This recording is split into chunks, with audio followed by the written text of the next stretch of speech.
very famous quote. Says, "You will kill 10 of us. We will kill one of you. But in the end, you will tire of it first." And this is Ho Chi Minh in Vietnam. And this is about getting the French out. Allowing a husband to beat the wife as long as he's not breaking her bones or leaving very visible marks. This is my big problem with what European Union is doing right now, inviting Taliban for official talks. And Germany already did this. Here we have the dark scenario for Europe, for Afghanistan, for basically half of the world.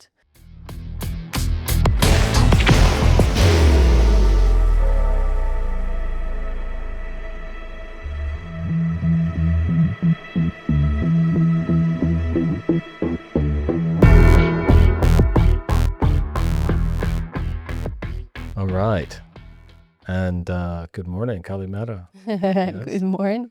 All right. So, can you believe it that this is the last episode of season 5? I know, because we counted it. Yeah. I know it's the last. It is the last, but it's also the 100th episode of Fractured. From the beginning. Amazing, right? It's hard to believe that it's 100, right? Yeah. But not really, because we've been recording a lot of episodes ever since. And it's kind of amazing because that first episode was a little clairvoyant in a creepy way, because back in February of 2022, we started a conversation about what would happen if Russia invaded Ukraine. And then literally a week later, they did it, right? Yes. And we were like, oh, shit. And the other half of that episode was all about, it's been 6 months since the Taliban retook Afghanistan, and Kabul in particular, and the whole country after that. And where are we 6 months later? Humanitarian crises, all these things. So that first episode, which we only did audio, it was just audio only. It was such bad audio. We apologize to everybody. It was not great.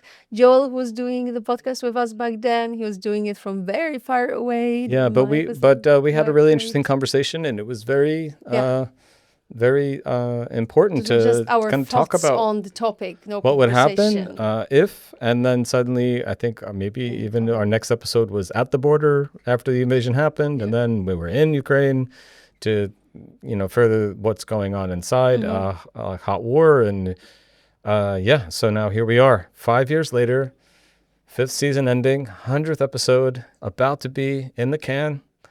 And I think we should probably revisit the topics, unfortunately, from the first episode, because both of these things are still very fresh and in the headlines and really important. They're still going and going and going, and I think Afghanistan is probably the second country after Greece that we reported most about.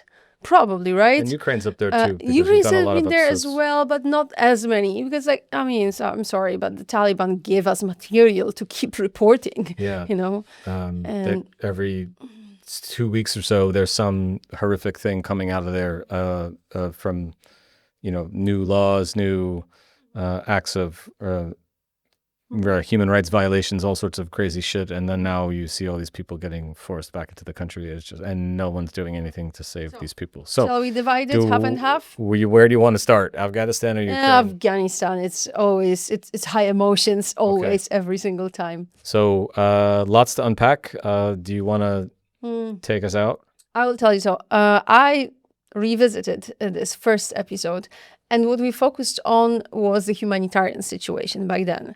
So we're saying that basically half of the country, 22 million people, depend on humanitarian aid, yet the aid is basically not there because, they were allowed, but only under certain Taliban rules. They banned women from working in UN agencies and NGOs. So it was just not really happening. And so much money went away from Afghanistan. So the situation was just going from bad to worse. And this was the first time when we heard about some people potentially giving away, selling their organs for money. Yeah.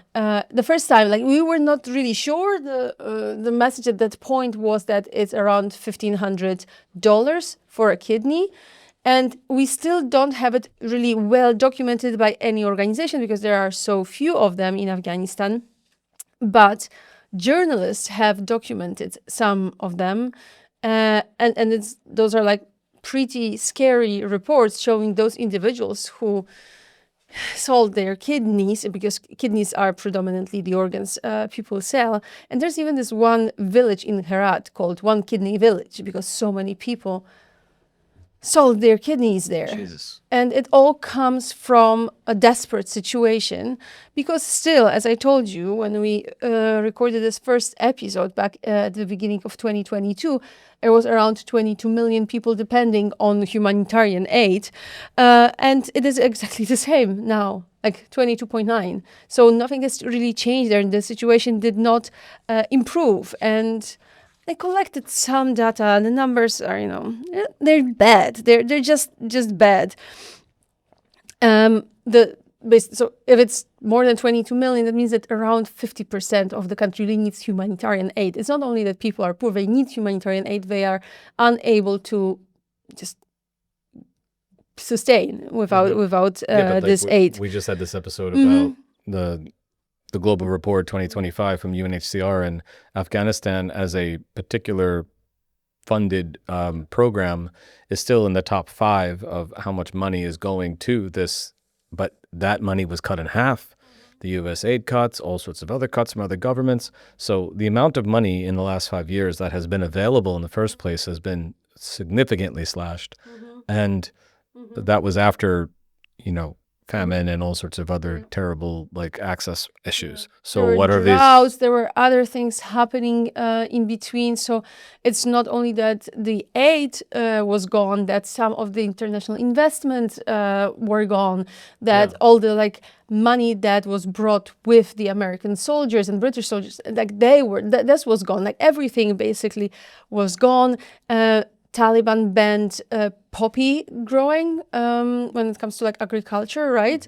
They were fighting addictions in the country, and this is worth saying that the number of addicted people are significantly lower. It's happening basically by force. People are being closed in those closed but there's rehab still places. A huge illicit drug trade coming out of Afghanistan. There is, but it's much slower, much smaller. First of all, but the problem with this is that they did not offer anything else to people. This was just a traditional thing to grow in Afghanistan and then sell. But people were just coming, burning the fields, or just cutting it down. Nothing came as a payment or to replace it, right? So that's the really problematic situation here.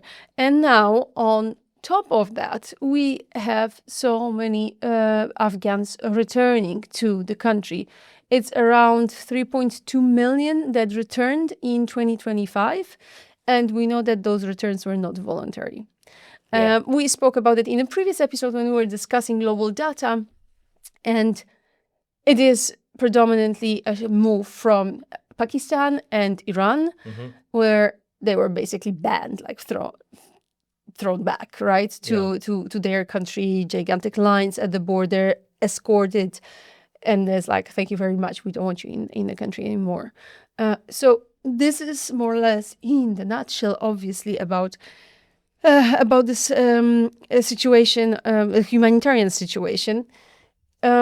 But what we predominantly focused on is the situation of women and girls in this country. This was our main topic over those several seasons, rightfully so, because it's not only about how women are treated day to day and about a more masculine society. It is also about what is really legal in this country. And it's ridiculous. It's beyond ridiculous. Already back in August 2021, when right after they took over, they started, slowly introducing those laws that would ban women from different activities, right?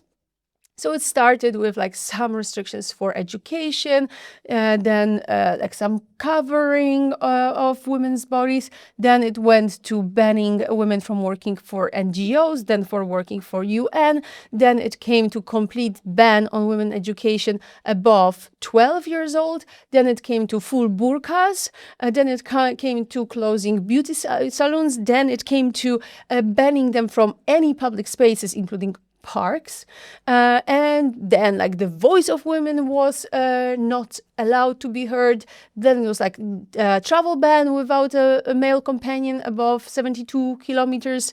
And then what else am I missing? Oh yeah, the last ones, right? The most ridiculous ones, when the Taliban decided to make it legal for a girl as young as 9 to marry an older man, just as young as 9.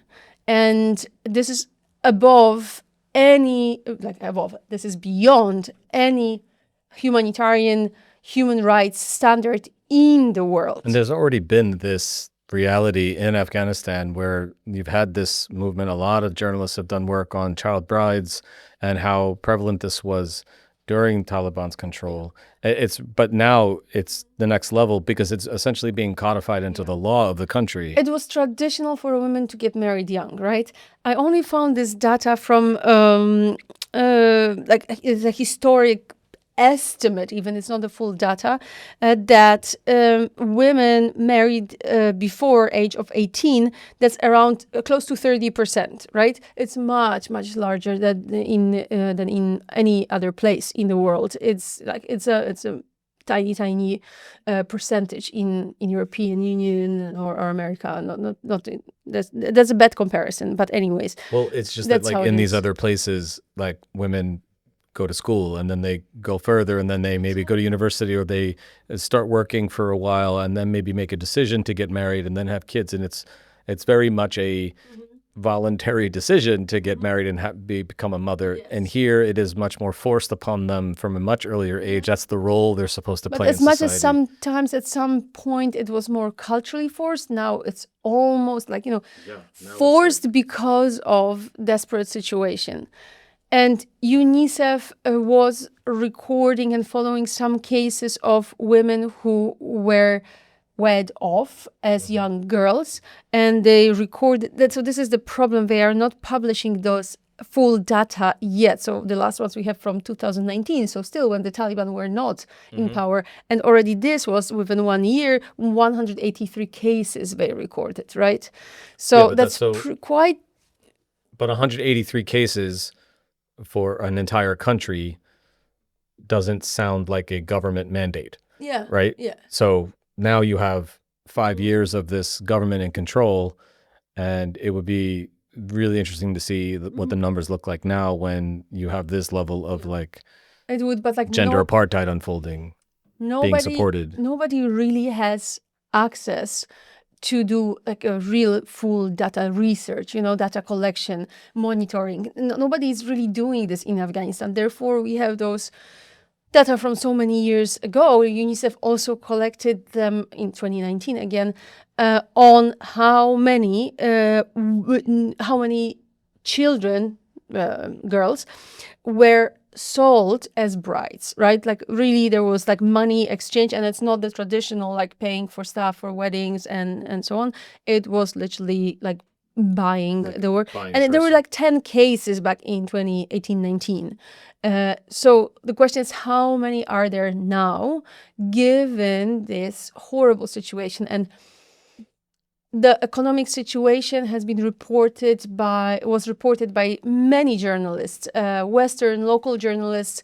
There were cases showing, fathers crying, saying that they have to sell one of the babies, one of the children, because they are not able to feed all of them, right? And the money from this wedding sale will feed them for several months. Yeah, like you and I cannot go onto Instagram, period, without those messages, getting the unbelievable updates of the terrible things that are happening to women in Afghanistan and young girls. Yeah. It's really unbelievable. But I also think it's like kind of nuts because we have all of these members of our community who've been writing short films and making projects or writing scripts for different projects. And like, Dawood's project, Taliban Hunters, is all about the organs, factors in there. And then Yasser's film about Bachabazi and the way that young boys were being sold into these sex trades, or young women also being sold as a financial necessity of a family.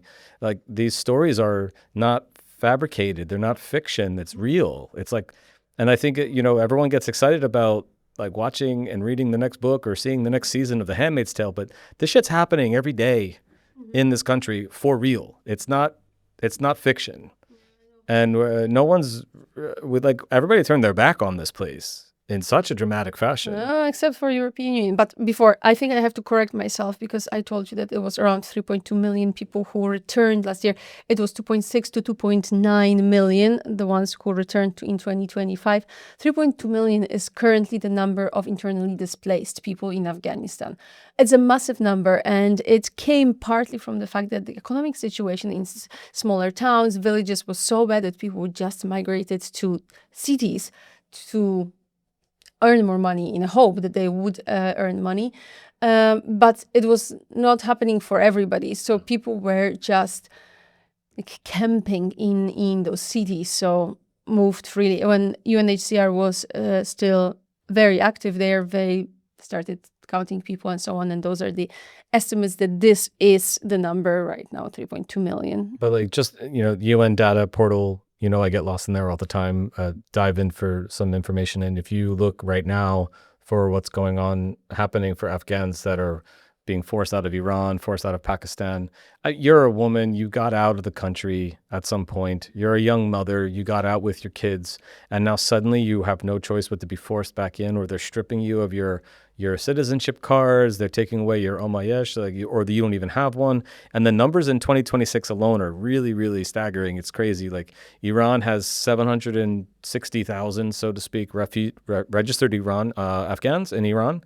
271,000 have what they call family passports. 1.8 million have work visas. But there's another 1.4 million that are undocumented. So there's something crazy like 4.4 million just in Iran with all these numbers together, but they've punted over 1 million back. Pakistan is doing something similar. They had 977,000 Afghan refugees. Only 9,000 of those are registered with the UNHCR, though. So you got like 1 million or 10,000 actually registered versus 1 million. That's a crazy number. But then, 170,000 more are undocumented. But both of these countries, they're completely screwing over the people who followed the, so to speak, international rules, which is, I will just cross one border and seek asylum. So our whole asylum system is structured around this idea that you do not go all the way to the country of your choice. You're just going across the border in the hopes that shit calms down in your country and then you can go home. But why would you stay at the first country if this is going to happen to you? So you go to the next place. And then what happens when you go to Turkey? And then Turkey says, no, we're going to kick you back to Iran. So why would you stay in Turkey? And then you say, I don't trust Turkey, so I'm going to go to Greece. And then Greece kicks you back to Turkey. So why would you stay in Greece?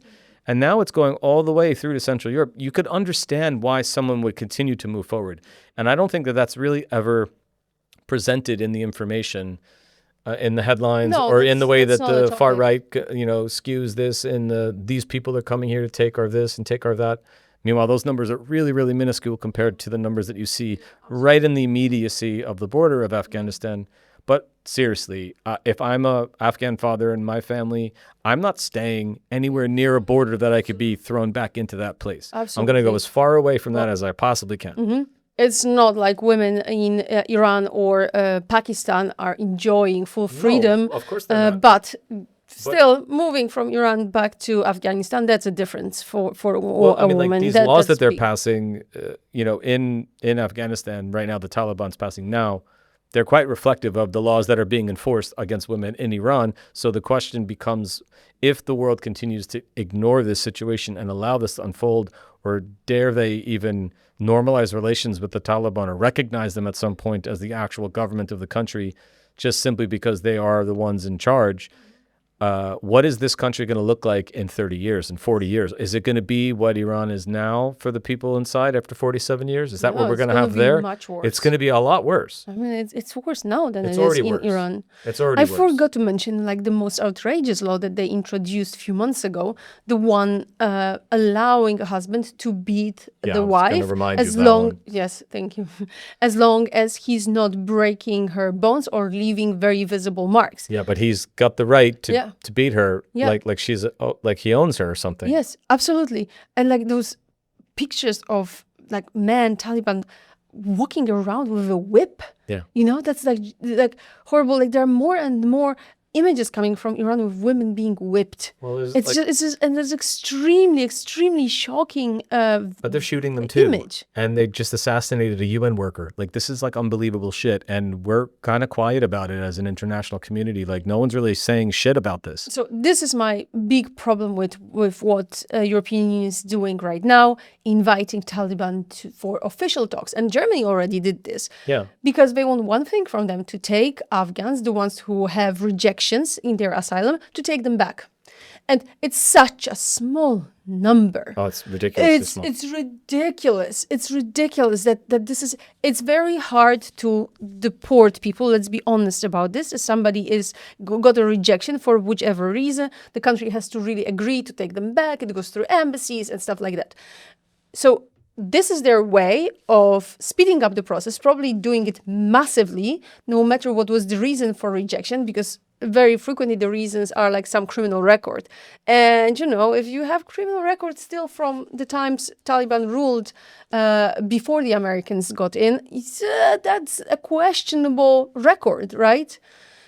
So now we are inviting them, and the big outrage from the human rights organizations is not only that we are discussing this, it's that we are not even planning to mention women's rights. This is nothing. This is like the most ridiculous like, you have leverage here. You could say, hey, you want this to happen, stop doing that to the women in your country. No, here's the problem. They They want the Taliban to do something for them, and now if they ask for a second thing, meaning stop harassing and beating and you know, doing all the shitty things to your women, and it's like we have two things, that's too much. We have a lot of examples right now of countries that start with the mindset to say, we're only deporting the bad guys, we're only deporting the criminals.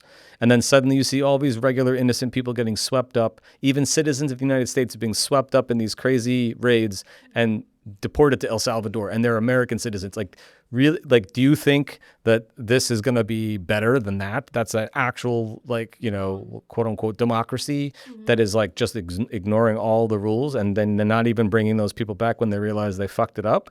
This is not going to happen. But when you really talk about the numbers again, 64,000 people this year in 2025 are seeking asylum in Europe from Afghanistan. 64,000 last year, right? So you're going to throw away your entire moral fabric, all of your of your city on a hill like mandates and all your declarations. You're asking this question when it's been obvious for several years now that this moral fabric is reserved only for European citizens. So blatant.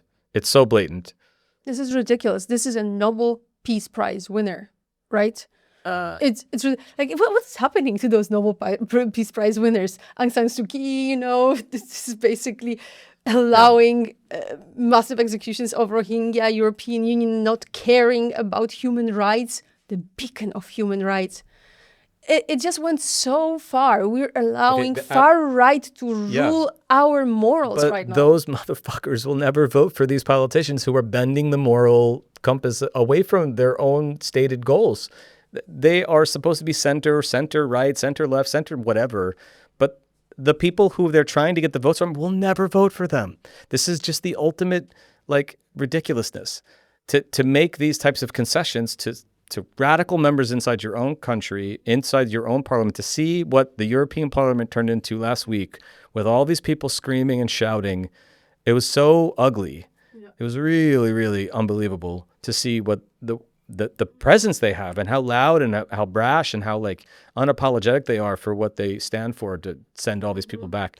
So many of these people are being, like, just unfairly determined whether or not they should or shouldn't be allowed to get asylum. And we see the same thing happening in the United States, where they have these immigration judges that are just like turned into deportation judges, and that they're just fast tracking deportations. So you're going to see plenty of people who are completely like within their international rights to have protections get swept up in this and get sent back to this god awful hell of a place right now, and no one's going to care. No one's going to care. Going to wipe their hands of right this. now. Nobody But, cares like, right now.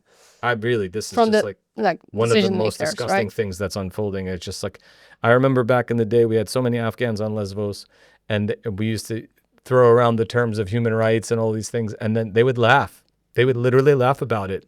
And it used to be connected to the conditions they were forced to live in Moria, right? And then all the chaos that was happening there. But like, what the hell is this? Like, This is not even about the migration pacts. This is like some next level shit. This is like, I feel like Black Mirror season 8 has arrived. Season 7 has arrived, and it's reality. It's a reality TV show now. In our episode 1, we were discussing the humanitarian situation and whether it can go even worse, whether it can improve a little bit, or, what are the main factors. We were not focusing on human rights and women's rights particularly. And this is what went south completely.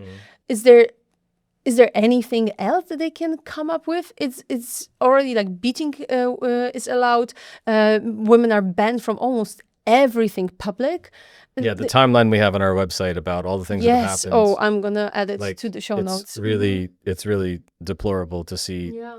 And then it's just a headline whenever it happens, and then nobody says anything about it. There's no international pressure whatsoever. Like they don't have a functioning system. They don't really have the capacity to manage the economy or the agriculture or the infrastructure of the country. There's leverage that can be placed upon this government to pull them back from this most egregious behavior. But like, it's not going to happen if no one's going to make you change.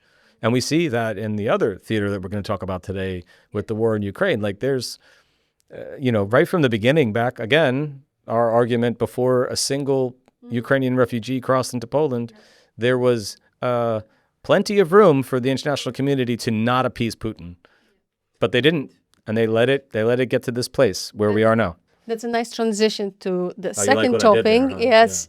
Yeah. Before we move to Ukraine and the next topic, I would like to do some self-promotion because it's important. So, ReFOCUS is restarting a project for Afghan women. And actually, when this episode will air, it will already be like our second Be in week. action, yeah. Yeah, it's going to be in action. So, the idea is that we are bringing some of the skills that women have been stripped of, or possibilities of living them, to them, but through online classes. That's the only way we can do it. So, Voices of Afghan Women is a project that will train women in Afghanistan right now in Kabul area, and will train them in media, train them in creation, in creativity, will boost actually their creativity, and will simply give them something important, interesting to do while they are banned from any type of education and most jobs. So that's our idea. We're now restarting traditional support request. On our page, we will put it down in the link. You will find this whole calendar of those abusive laws towards women in Afghanistan. But if you feel it as outrageous as we do, and you have some free funds, we would highly encourage you to donate.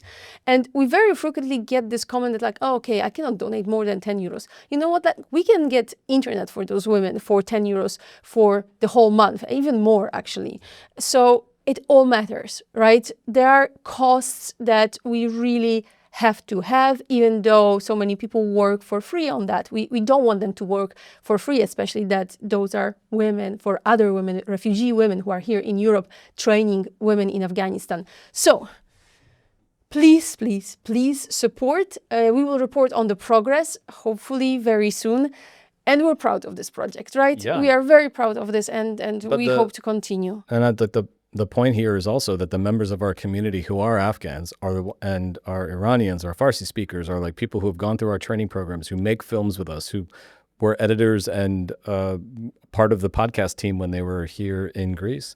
Like, they are the teachers, they are the mentors, they are the examples that are being set for everyone else to be able to learn these skills and put them into action. And then we're tailoring this to what can women actually still accomplish in a economic sense, in terms of like any type of small business opportunities that they are actually allowed to use the skills they have inside Afghanistan. Because this is not, it's not for people who are in the process of trying to get out and claim asylum somewhere. This is, how do you impact life on the ground for the people who will not or who cannot leave.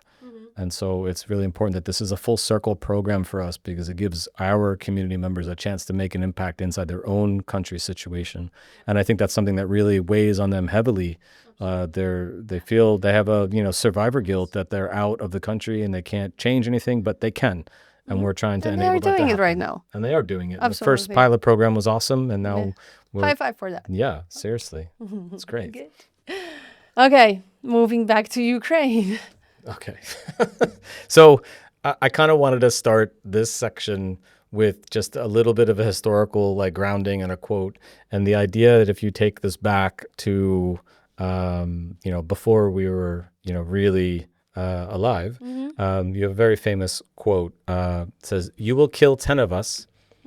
We will kill one of you, but in the end, you will tire of it first." And this is Ho Chi Minh in Vietnam. And this is about getting the French out and then eventually getting the Americans out.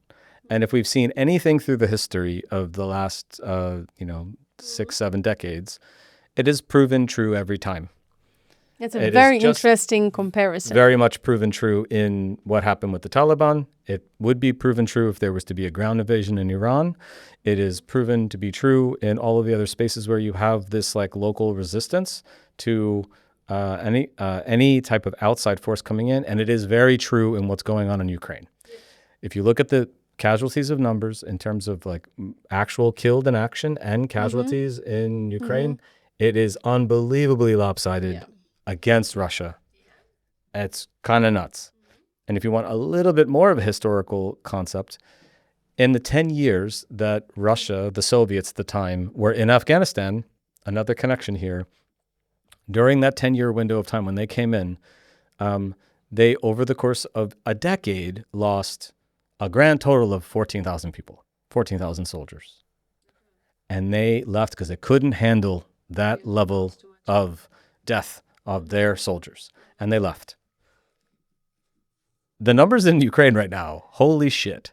Well, and Ukraine is pushing, right? They're pushing. They make some damage. They're trying to... Oh, first of all, we should also say that, everybody knows, but the big change is now that Ukraine is attacking some areas inside Russia. Well, we have to get to that. We can talk a lot about drones and how the war has changed. That's very interesting, actually. Yeah, but just pull back for a second. Okay, again, Soviets in Afghanistan. The Soviets grow tired, much like Ho Chi Minh said. 14,000 dead, 35,000 injured, and we can't do this anymore. And it actually led to the collapse of the Soviet Union. Right now, in 4 years of war, the Soviets have lost 325,000 soldiers by some conservative estimates from the CSIS, which is the Center for Strategic International Studies. It's a kind of hawky U.S.-based foreign policy think tank. And they're saying 325,000 dead, 1.2 million casualties, 13,000, 14,000, and 35,000, 325,000 and 1.2 million. On the Ukraine side, 600,000 casualties, 140,000 killed in action. So it's more than double the number of Russian deaths. It is still historically rooting out to be true here. It's a very interesting comparison. Seriously, if the civilian casualties are very much against the Ukrainians. All the fighting is taking place inside Ukraine. So of course, all of the civilian casualties are just astronomical. But you have about 15,000 Ukrainians die so far in this many years of war, almost pushing into the 5th year, and you have about 60,000 casualties. But the interesting thing about how this stuff is through open sources, the BBC has a report. They do a project with Media Zona, and they do this like verification process. Yeah. And the way that they're getting to these numbers, because neither of these sides are really like publishing information that's very accurate. So they're trying to, in the Russian side, they're utilizing open source material that correlates through actual obituaries and actual death announcements interesting. to prove how many people have actually died on the Russian side. And the Ukrainian side is a little bit harder to figure that out because this information is not really coming out. But the numbers that we're including here are related to this type of open source information that, and then there's like this like kind of window of error, like That's kind of pretty big, but probably. it's an unbelievable number. It's like really kind of nuts. And yeah, so as of February 2026, by naming in obituaries and then just like full death notices, in 2026 alone, Russia has already had 28,000 deaths. But these CSIS and these Media Zona reports and this open source stuff is projecting 90,000 for the year. So it's really astronomical level of death. And we talked about this in a previous episode where they're literally throwing millions of their own soldiers at this and their own citizens at this, and they don't seem to care. But then the drones. The drones. Holy The shit. drones. The drones. Like we talked about this in the Sudan episode as well. Like the drones are getting in to all of these areas of conflict. And my argument in that episode was that the reason why it's suspected and it's reported in a lot of different ways that the UAE and other actors on the outside are getting drones into the Sudan. And trust me, I'll connect it here. It's that this stuff is not homegrown in Sudan. So the fact that now you have the SAF bombing the RSF in the western side, but it's almost all drone deaths from above, and it doesn't matter who owns the ground, it means who owns the sky. It's very clear that right now Russia does not own the sky anymore. And if you recall back in the beginning... Well, they still have an advantage. Well, they have an advantage from like a more conventional military in terms of missiles, and they have been at the forefront of the drone warfare initially. And back when we were reporting from inside Lviv and inside at the borders with Poland, everything was about closing the sky. This was our catchphrase. This was our tagline, our hash, whatever. Because how far away was shit. it? It was like, oh my God, like nobody's talking about it for years now. But back then, the idea of closing the sky was like this thing that no one would do because they were like, oh, no, because that's a no-fly zone. Then NATO's soldiers and troops will, now we have to patrol the area and they're going to shoot down a NATO jet and then suddenly it's World War III, blah, blah, blah. And then at that time, no one would allow Ukraine to fire into Russian territory. And now Ukraine's like, you know what, go fuck yourself, guys. If you're going to leave us exposed, we're going to hit their supply lines. We're going to use drones. We're doing it smartly. Oh my God. Like they went from scattered, isolated, a couple of here, a couple of there. Clearly the Russians an advantage using the drones from Iran. They have now industrialized this process. And they have had more than 7,000 successful drone strikes inside Russian territory over the course of the last 2 years, of which it's doubled the actual numbers they've flown because the Russian systems have knocked down half. But they're having a 50% success rate. I think they need the Iron Dome from Israel. They may borrow it or something because that's a crazy number. That's a big number. That's a high success rate for the Ukrainians. And now they've industrialized it.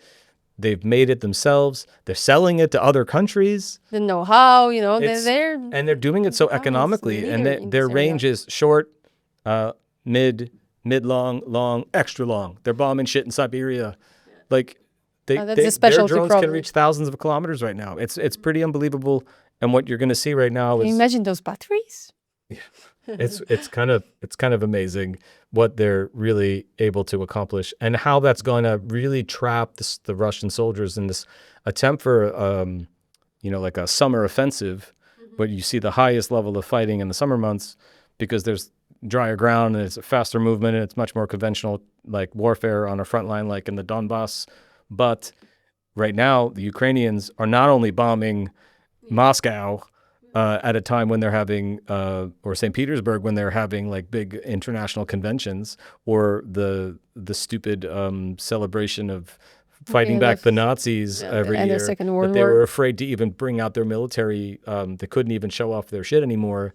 Well, They were because terrified Ukraine of it getting respected blown up. the ceasefire. No, I just, generally speaking, the Russians were afraid that they were going to be embarrassed on their big parade, and they weren't going to put out their military stuff like they normally do. So meanwhile, what's really going on is the Ukrainians now have proven that they can hit the supply lines of the Russians no matter where it is, all the way back to into Russian territory. And it's So, going to change the game. Some shift. Yeah. It's a huge change. It's a shift. Listen, when we recorded this first episode, I'm going back to it because it's supposed to be a loop, right? It was, what if Russia invades Ukraine? It was exactly 1 week before this happened. It was crazy that it happened. And I remember Joel, who prepared this comment, I was like, okay, that's your comment, whatever. But I was like, there are so many crises happening already in the world. Like, let's take care of this. And he was insisting. And I was like, that's such a theoretical But issue. back then, nobody everyone thought it was posturing. They thought it was like a swagger. They were just going to amount, troops on the border to pressure you to like give in to our political demands. No one really thought they'd cross the line. His thesis there was that, it was not a thesis, it was a question actually. If Russia invades Ukraine and suddenly we have millions of Ukrainians crossing European borders, millions of white Europeans crossing the borders as refugees and asylum seekers, will we welcome them? First of all, will we welcome them with open arms? Secondly, will this change our attitude towards refugees from the global south? And he was pretty optimistic. He was saying, well, it's not about like either everybody gets fair treatment or nobody. Let's not go extreme, but will the situation of other refugees, everybody from Afghans to the situation at the Polish-Belarusian border was already happening, right? Will this change because we will have more empathy towards people who are crossing from Ukraine? And we did. We had so much empathy. We welcomed them. Seriously, it couldn't be, I'm sorry, like seeing those scenes at the Polish-Ukrainian border back then, the welcome couldn't be better, higher. It was ridiculous. It was really ridiculous. I remember those civilians, like regular citizens, standing along the first road at the border with hot soup, tea, coffee, sweets for kids. The Polish Humanitarian Action, they organized a stand, but like it was purely volunteers. Regular people had even like more things. And it was even like going towards some kind of an absurd situation, because people would cross, get something at the first stand, and somebody gave them something at the second stand. And then there's a full row of stuff. And they're insisting on taking it. And they're just like, we already got food. I already had Jorek. I can't fit any more Jorek in my belly. And they're just like, so take some sweets for the kids. We're like pushing it into their pockets. And at the beginning, some people was like, how much does it cost? And it's like, it costs nothing. It costs nothing. Welcome to Poland, and things like that. It was so touching. I have goosebumps thinking about those times. It was absolutely wonderful. People were just taking people in to their homes. The government was paying them, not big money, but still something, so that they can at least, have some compensation for sharing food or something like that. So many people took in Ukrainian refugees. But they also did it for free. They just did it out of the kindness of their heart. I want to say, I don't remember the name of the person, but she hosted Ukrainian refugees for several months, and then she's a friend of our friend, and she learned that we are opening our lab for Ukrainians in Krakow, and she donated this whole money she got from the government to the program. Yeah. Right? So this was the level of solidarity. It was so absolutely wonderful. The scene in Medica, the scene in Chemsha, like it was, being there and then seeing it on the other side going into Ukraine was also like the solidarity inside the country in the western areas for everyone coming in from the front lines in the east, in the Donbass and Luhansk, and from Crimea, and like everybody coming in. It was just like, it was really, really like you were watching, again, like we referenced The Handmaid's Tale. It looked like the episodes in the season when they make it to Canada. And everyone's like, yes, welcome, you're here, and here's your pack, and here's your ID, and here's your everything upon arrival, and boom, boom, boom, boom. And it was so surprising. Go there with Ukrainians, like, meaning how this was like my this ended. Unfortunate, sad reality of like, and this also is what it looked like in Greece in the first year. It wasn't.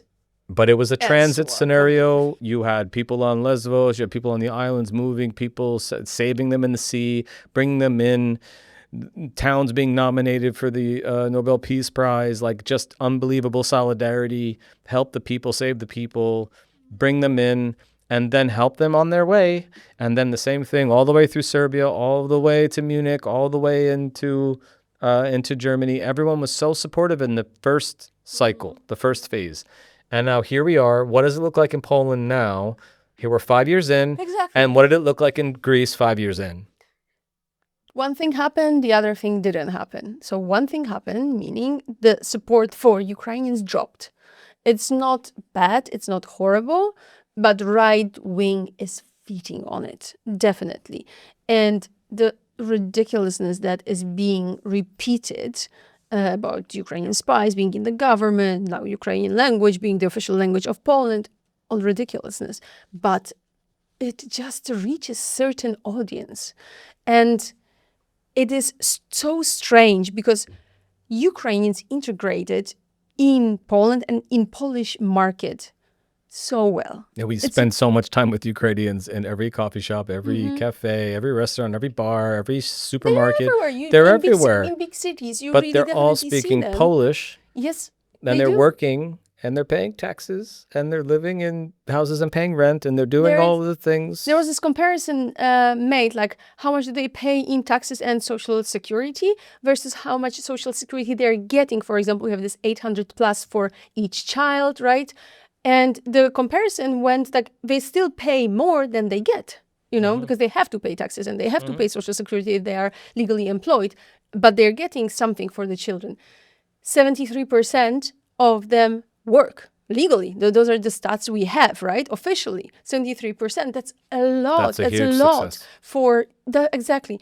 And there are those fears. What is going to happen if they leave I don't know, the war ends and suddenly, I believe there will be a massive, joyous tour towards Ukraine to celebrate, right? If we have so many people suddenly vanishing from the job market, it's going to be a tragedy for our economic growth, right? The big difference is that they're allowed to work. We're not wishing them for the war to end, right? But this thing happened. It dropped. The support definitely dropped.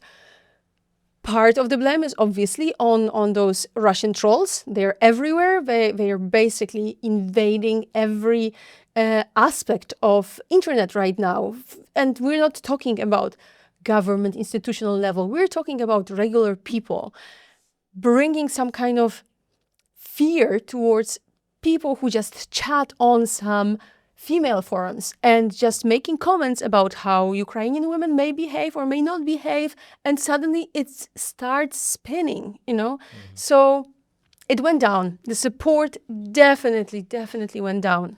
What didn't go up was the support for refugees from the global south. Nothing has changed. I mean, something has changed at the Polish-Belarusian border. The numbers are smaller. The pushbacks are happening. The violation of human rights is happening. The suspension of asylum is still on. So no, the sympathy towards Ukrainians didn't shift also or spread towards other nations. Not at all. Yeah, it was like kind of also nuts in 2021. We're there New Year's Eve talking in Podlashe and the border with Belarus, and we're there reporting from the border. And this is before the invasion starts. Like, yes, they already went into Crimea in 2014, and that was appeased, right? But here we are, 2021, on the eve of the actual full invasion in February. And we're like 150 kilometers away from the Ukrainian-Polish border. And Poland is being like lambasted internationally for what they're doing to people in the forest and leaving them there to die in the forest. And we already have the first recorded deaths there because of who they are and where they're coming from and how this is hybrid warfare and this is, right, the Muslim invasion. And then moments later, Poland is being celebrated internationally as like the savior because they're letting all these people in and taking And those everyone images, those are real refugees, right? Because those are women and children. There are barely any men there. But they're throwing pregnant women over the fence Yeah. and letting their babies die in the forest. Like, and those are women and children too, but they're black or they're Muslim. They're not real refugees. And so again, that elephant is in the room is just like, it's impossible to ignore it. But it was just kind of nuts to think about how at that same time you had the dichotomy of the reaction happening literally border to border, side by side at the same time. And you have people who were working as border patrol people at the border in Belarus, and they would then go south. And we had Anya on our episode, season 4, episode 1. She's talking about some of those soldiers who would then come down to, and they were so elated that they got to work the Ukrainian border now because it was like they could actually pick people up and carry children and do something good with their time as opposed to Be literally, the heroes, as opposed to being the villains. They are being seen as heroes by many people in Poland, throwing people through the border as well. So it's pretty dark. That makes your hero. Yeah. Going from, securing people's lives to securing borders. Back in the day when all this started, Poland wouldn't take any refugees and they were looking, and then all of the Greeks were always complaining to the northern countries, like, you don't understand what it's like. And the northern countries were like, we don't really care because it's never going to touch us. And then suddenly it touched them. And then they were like, oh, wait a second. How did Greece handle this? And then they learned from Greece of what to do. And then I feel like the same thing is happening, maybe not as aggressive in terms of the fascist rise here in Greece and how it impacted local communities. But those local communities in Greece were completely left without protections from Athens. And then Athens was not protected from Brussels. And Poland took the same path in terms of political reality. They needed to say, we need to defend this for the sanctity of the whole union. And, when Greece was the shield of Europe, von der Leyen saying the shield of Europe. Greece went from being the pariah in Europe, maybe that's a slightly too strong a word, but like they were highly criticized, to being the shield of Europe, to being the role model that everybody takes as an example for their future actions towards refugees. This is how we shifted. Yeah, so I think that if Joel was back and recorded the episode exactly the same way, I don't think he would have had the same optimism. Oh, no, for sure not. But he was right on half of it. He also worked in South America, so I'm pretty sure he's not very optimistic. He was very, he was very optimistic and very correct on the front side of it, which was that it proved a model. Actually, what it did was it proved every humanitarian organization and individual who has been arguing that this is feasible to manage. It was very much proven. 4 million people came into Poland within a very short window of time, and you did not have the collapse of the country. And then all of Europe distributed those people proportionally as it could be done, or as where those people wanted to go. And it was a non-issue. And it didn't lead to political upheaval. But at the same time, you still had all of this like anti-other behavior and attitudes and sentiments, and the fear-mongering and the radicalization of an electorate. It's just dark. That's a very dark episode, because we discuss a situation in Afghanistan, a country where we have basically no hope anything will improve on a big scale. And we went to European Union, something that should be the beacon of human rights and was for a long time. And we have little hope that human rights will be respected for everybody, right? That nobody will be denied those rights. But it is so obvious right now that those wonderful human rights that were praised, that we all came up with after the Second World War, they are reserved for European people and only for them. And in my dystopian world that have been developing, is that like, when will they start determining what is the border of Europa? When are they going to start clarifying that some places are not actually part of Europe? Fortress Europe. yeah, but that fortress may be shrinking. And they may start saying, well, you know what, there are too many outsiders in this country or in that country. And if those countries won't force those people out by some sort of like purity test, like in what the AFD wants to do, and, you know, strip people of citizenship regardless of just simply because they had a parent that was not from the country originally. If that starts happening in other countries, or if some countries refuse to do that, will they start being like left out of what will eventually be squeezed down into a much smaller political Europe? And then you'll have a whole bunch of places where you have like the Balkans will actually expand because the European Union would shrink in terms of who would become a member state that would actually, it would flip those who would or would not uphold the statutes that they've signed on to.